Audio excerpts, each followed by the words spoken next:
that is started over at UE, and our program at UTT are, I think, very notable. The last issue that I'm going to touch on here is the role of higher education institutions in relation to sport studies, research, and higher ed. I think it is a huge role that higher education institutions must play in this area. And when we talk about research, I see our role as a university, and my role is to make sure that we are teaching research methodology to our young. You can't just run out and say, oh, I'm going to go do some research. You have to be trained in research techniques and understand research design and statistical analysis in order to do that. So in order to elevate the research that's being done here in Trinidad and Tobago and in the rest of the Caribbean, it's essential that we are educating people in terms of doing research. So I'll conclude there and turn it back over. Thank you very much, Professor Blair. I must advise you that you have used up your entire quota, so you have a problem. Ladies and gentlemen, I'd like to invite you to give a very hearty round of applause for a special guest, please. Go ahead and give it a round of applause. There's a famous calypso in Trinidad and Tobago about a lizard, and then we had a lizard just popped in. And he was center stage, but he was waiting for Professor Blair to finish. But he couldn't wait, so he left. He's here. Okay, so just to lighten the mood a little bit. So we're talking about, we're having a discussion and a conversation, please, about sports studies, research, and higher education in the Caribbean. Before we go to you in the audience and invite your questions, note questions, not necessarily comments or abstracts, questions, so you'll keep it very brief. I would hate to have to use the buzzer, which I was tempted to use for Professor Blair, but out of respect, I deferred.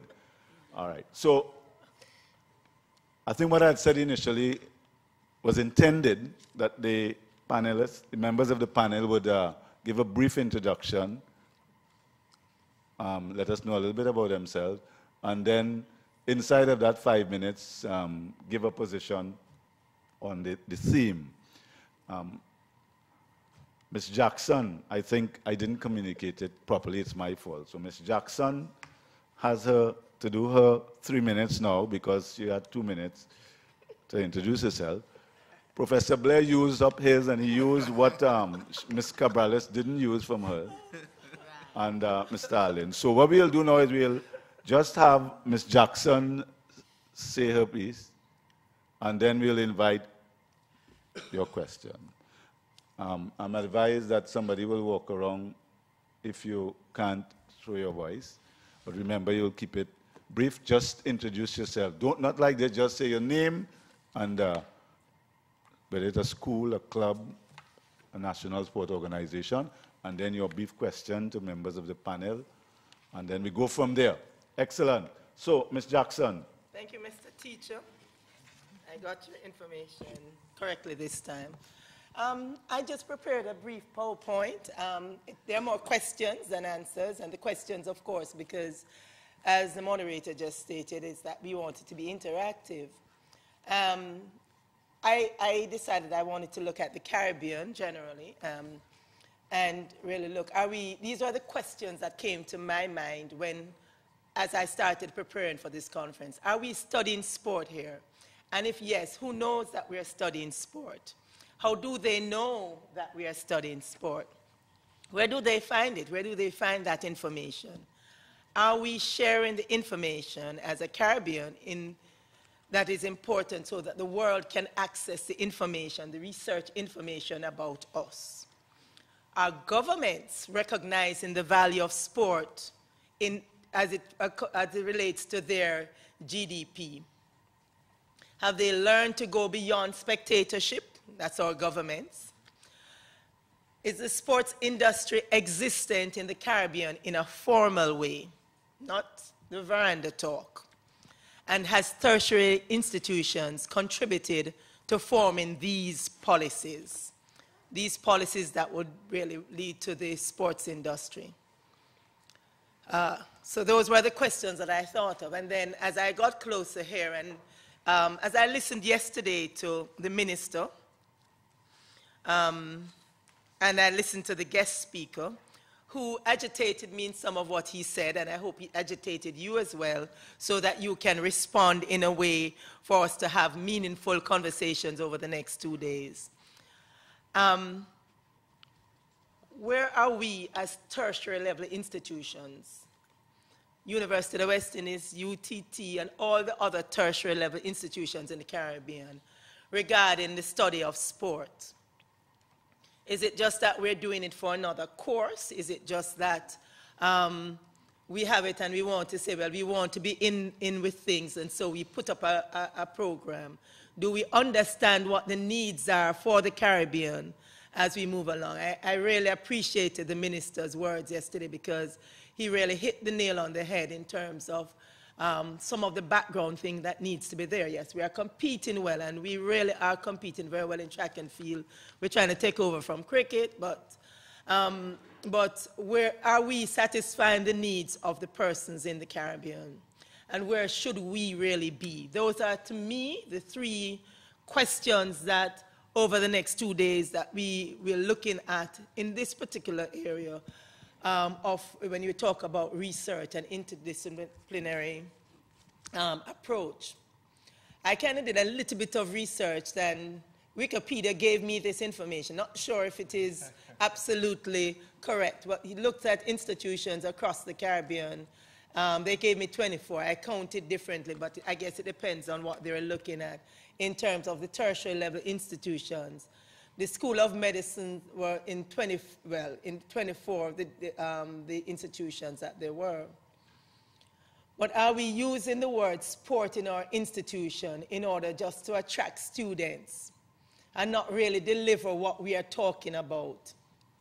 In the same way, I compare it to where you have, when my kids were small and we'd buy the juices, we'd look for the box that says it has vitamin C. But when I was in corporate Jamaica, I learned that the vitamin C might have been just maybe a squeeze of orange juice or something like that, and that became 100% vitamin C that is available in the product. And so we unsuspecting parents would buy these things because we figured our children are getting, enough vitamin C.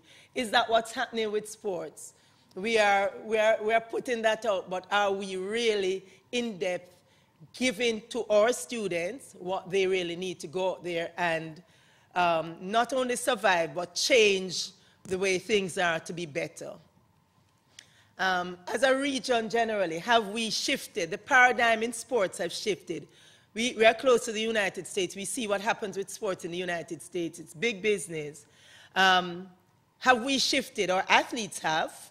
In track and field, our athletes definitely have. We have been dominating since 2008 in track and field as a Caribbean, not as Jamaica, as a Caribbean.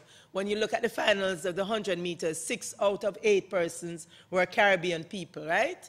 And so, therefore, the paradigm has shifted. Have we just shifted to say, as individuals, we want to make money and not understanding that we can create a base for which the Caribbean can grow? The growth of the Caribbean can be different. Are we still spectators? Mr. Moderator, I'm not taking up much more time. I'm running through quickly.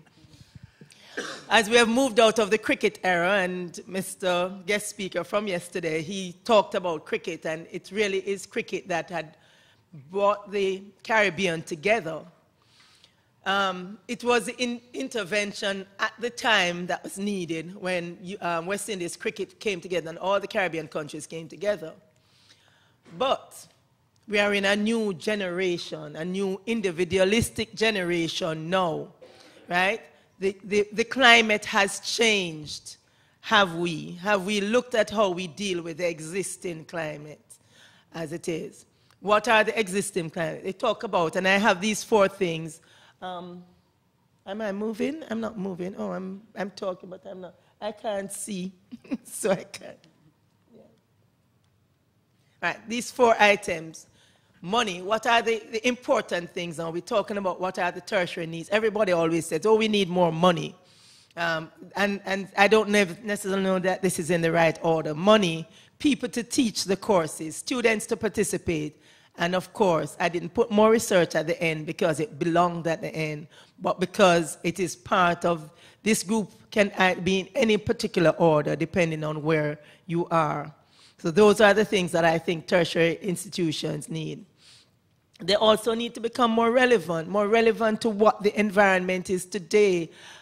This is one of the occasions where you are linking. We need to create greater partnerships with those who have already done it. Best practice exists. Why do we need to do it all over again? All we need to do is tap into the resources all over the world. The world has become a very small place. A very, very small place. That's why Christine can Skype in, because she doesn't need to be physically here to be able to achieve the same objective. We need to be able to develop courses specifically for sport research. And I say that again. I'm not talking about only when you're doing a master's degree, and then you have a choice between doing research or doing a thesis or doing mentorship. I'm talking about identifying that even at the undergraduate level, not just doing research, just papers, and the instructors keep it, they have them and they keep it to themselves, and you really don't know where to access this wonderful information unless you are on the inside. But to be able to have a research, a sport research where we can go out and answer the questions that the minister asked yesterday. A lot of relevant questions that he said, and persons need to go. There are lots of students that can be out there gathering this information, but we must publish. It is important for the Caribbean to be able to publish, very difficult to get information. And we must create programs to offer these courses. Soon come Mr. Thing. These last 3 slides really just talked about typical courses in the different levels that we can offer in the Caribbean that will help to bridge the gap and move us, at least in the initial stages, to where I think we need to be as a group. Thank you, sir. Thank you. All right. Thank you very much. I was rushing through, so I didn't. Thank you very much. And a good place to start. So, raise your hand on the mic, please. So, question. Okay, hold on. We'll start line of sight. You remember the drill, right? You just say briefly who you are, where you're from, and question. Don't. Right. Teacher, yes, teacher. To the panel, right? To the panel, yes. Thank you. I'm here with a group of students, PhD, master's, and undergrad from Texas A&M. And as a part of this trip, we had our students read the book by Michael Malick, 1995, The Social Roles of Sport in the Caribbean. 2 questions. What are your all's thoughts on that book, and has anything else been done since the publication of that book in 1995? I haven't read it, so I can't give you my thoughts on it. Michael Manley, of course, is a former Jamaican prime minister who was very much interested in sports, and he led that way. And so that was an era where, again, we were going through changes, and he used sports as a tool to unite. Sports is, in fact, a tool to bring you out of the social depression. In Jamaica, for sure. A lot of our top athletes that you see doing well, they come, most of them, not all, but majority of them come from what you call depressed communities or poor circumstances. And sport is the tool that is used to come out. And what has happened in today's world is that now that they've started making money, sport is actually the tool to not only bring out the individuals, but almost an entire community that is what is actually happening now. I'm going to use examples like a Shelley-Ann Fraser or a Melaine Walker, who comes from very depressed areas that we're very much aware of. And they have made a difference for those persons and in the lives of many of those persons, how they feel and what they can use. And so you have lots more persons coming out. I don't know if that answers your question, because I didn't read the book, but I've lived it, so. Rudolph? I haven't read the book either, but I think for me, in the Caribbean, I think one of the things we need to do a bit more is collaborate. Because I think we're doing wonderful things in Trinidad, we're doing wonderful things in Jamaica, and we're doing some wonderful things in Barbados. But we are not aware of what each country is doing. So I think we need to do a bit more collaboration on our ideas, on our research, on what's being done in each territory, so that we can push the Caribbean forward as a bloc and not necessarily individual countries. Sharon, anything to add? Not really, but you know what? This is a good example, because there's a local person who have written a book, and none of the local people could even comment on it, and it is sad, because we've all been educated outside of Trinidad. So not to say that you'll call somebody